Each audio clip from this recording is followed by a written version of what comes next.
নমস্কার বন্ধুরা, আজকে আবার চলে এসেছি আরেকটা নতুন ব্লগ নিয়ে আপনাদের সামনে।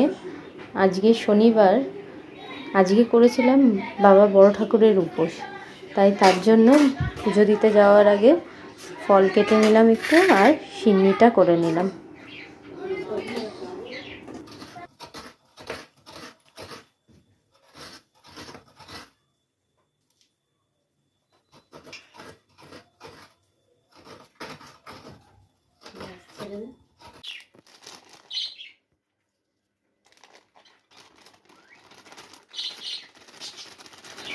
এখন সিন্নি তৈরির প্রস্তুতি চলছে।